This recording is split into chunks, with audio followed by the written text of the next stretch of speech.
മുഹമ്മർ Gaddafi ആധുനിക ലോകം കണ്ട ഏറ്റവും വലിയ വിവാദ നായകന്മാരിലൊരാളല്ലേ.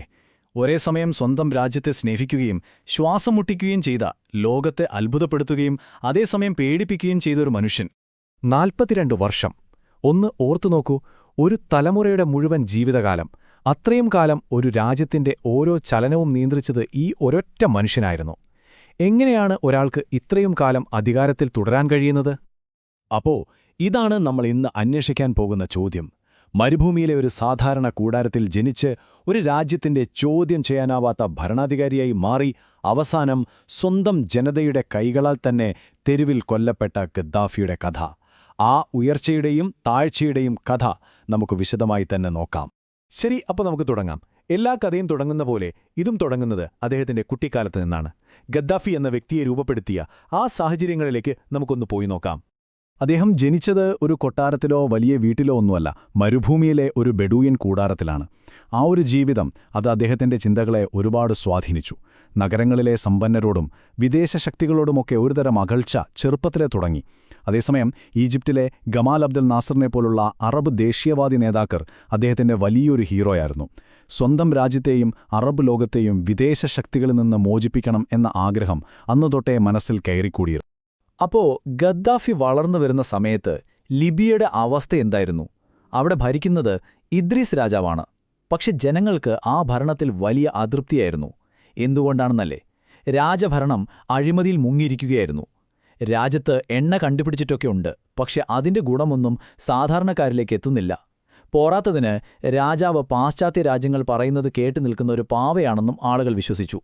ചുരുക്കി പറഞ്ഞാൽ ഒരു മാറ്റത്തിനു വേണ്ടി രാജ്യം അക്ഷരാർത്ഥത്തിൽ ദാഹിച്ചു നിൽക്കുന്ന ഒരു സമയമായിരുന്നു അത്. ആ സാഹചര്യത്തിലേക്കാണ് കേവലം 27 വയസ്സുള്ളൊരു യുവ സൈനിക ഉദ്യോഗസ്ഥൻ കടന്നുവരുന്നത്. 1969 സെപ്റ്റംബർ 1 കേണൽ ഗദ്ദാഫി ഒരു തുള്ളി രക്തം പോലും ചിന്താതെ അധികാരം പിടിച്ചെടുക്കുന്നു. അഴിമതി അവസാനിപ്പിക്കും, വിദേശാധിപത്യം തുടച്ചു നീക്കുമെന്നൊക്കെ ഉറപ്പു നൽകിയ ഈ ചെറുപ്പക്കാരനെ ലിബിയൻ ജനത 2 കൈയും നീട്ടി സ്വീകരിച്ചു. അവർക്കതൊരു പുതിയ പ്രഭാതത്തിന്റെ വാഗ്ദാനമായിരുന്നു. അങ്ങനെ അധികാരത്തിലെത്തിയ ഗദ്ദാഫിക്ക് രാജ്യത്തെക്കുറിച്ച് തന്റേതായ ചില കാഴ്ചപ്പാടുകളുണ്ടായിരുന്നു. മറ്റുള്ളവരെ പോലെ ഭരിക്കാനല്ല അദ്ദേഹം വന്നത്. ലിബിയയെ എങ്ങനെ മുന്നോട്ടു കൊണ്ടുപോകണം എന്നതിനെക്കുറിച്ച് സ്വന്തമായൊരു ഫിലോസഫി, ഒരു തത്വശാസ്ത്രം തന്നെ അദ്ദേഹം ഉണ്ടാക്കിയെടുത്തു. അതാണ് പിന്നീട് അദ്ദേഹത്തിന്റെ ഭരണത്തിന്റെ എല്ലാം അടിസ്ഥാനമായി മാറിയത്. ഇതാണ് ആ പുസ്തകം, ഹരിത പുസ്തകം അഥവാ ദ ഗ്രീൻ ബുക്ക്. ഇത് വെറുമൊരു പുസ്തകമായിരുന്നില്ല. ലിബിയയിലെ ഓരോ പൗരനും നിർബന്ധമായും പഠിച്ചിരിക്കേണ്ട ഒന്നായിരുന്നു ഇത്. രാജ്യത്തിന്റെ പുതിയ ഭരണഘടന, നിയമം, രാഷ്ട്രീയം എല്ലാം ഈ പുസ്തകത്തിലെ ആശയങ്ങളെ അടിസ്ഥാനമാക്കിയുള്ളതായിരുന്നു. അപ്പോൾ എന്തായിരുന്നു ഈ പുസ്തകത്തിൽ? ഗദ്ദാഫി പറഞ്ഞത് ഇതാണ്: അമേരിക്കയുടെ മുതലാളിത്തവും വേണം, സോവിയറ്റ് യൂണിയന്റെ കമ്മ്യൂണിസവും വേണം. നമുക്കിവ രണ്ടിനും അപ്പുറമുള്ള നമ്മുടെ സ്വന്തം വഴി വേണം. അതാണ് മൂന്നാം സാർവത്രിക സിദ്ധാന്തം. അതായത് പാർലമെന്റോ രാഷ്ട്രീയ പാർട്ടികളോ ഒന്നും വേണ്ട, ജനങ്ങൾ നേരിട്ട് ഭരിക്കട്ടെ. അതിനായി ജനകീയ കോൺഗ്രസുകളും കമ്മിറ്റികളും ഉണ്ടാക്കാം. കേൾക്കാൻ നല്ല അടിപൊളിയായിട്ടില്ലേ? നേരിട്ടുള്ള ജനാധിപത്യം.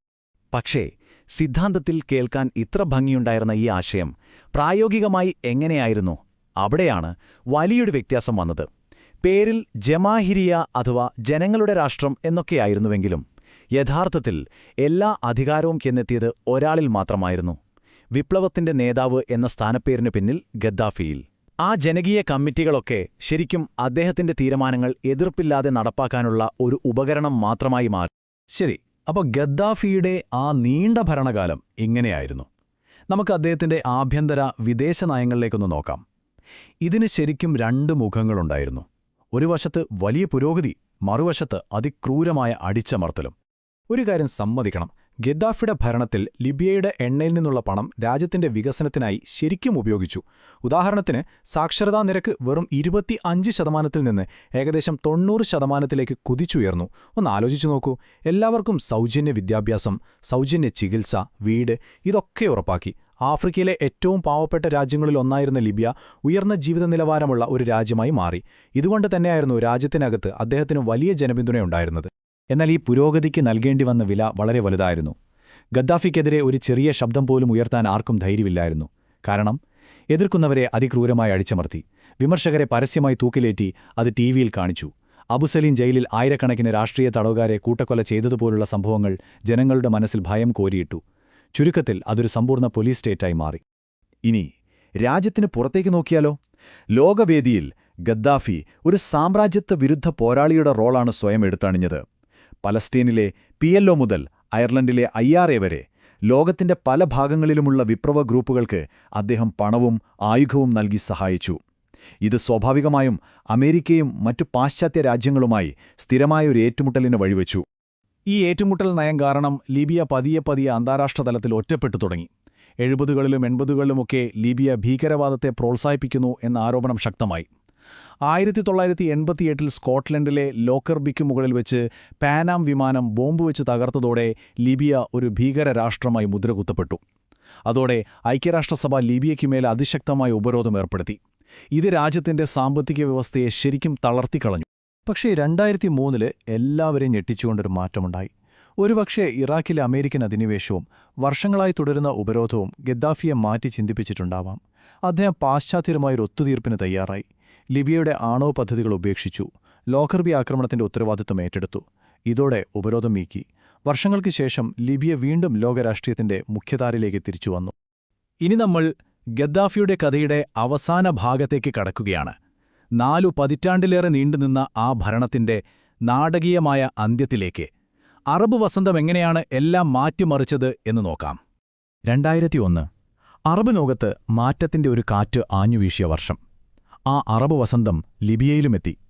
സമാധാനപരമായി തുടങ്ങിയ പ്രതിഷേധങ്ങൾ വളരെ പെട്ടെന്നാണ് ഒരു ആഭ്യന്തര യുദ്ധമായി മാറിയത്. കാര്യങ്ങൾ കൈവിട്ടുപോയപ്പോൾ നാറ്റോ സൈനികമായി ഇടപെട്ടു. അതോടെ കളി കൈമാറി. 42 വർഷം. ആർക്കും തകർക്കാൻ കഴിയില്ലെന്ന് പലരും വിശ്വസിച്ചിരുന്ന ആ ഭരണം വെറും 8 മാസം കൊണ്ട് തകർന്നടിഞ്ഞു. ഒടുവിൽ 2011 ഒക്ടോബറിൽ സ്വന്തം ജന്മനാടിനടുത്തുള്ള ഒരു ഓവുചാലിൽ ഒളിച്ചിരിക്കുകയായിരുന്ന ഗദ്ദാഫിയെ വിമതർ പിടികൂടി വധിച്ചു.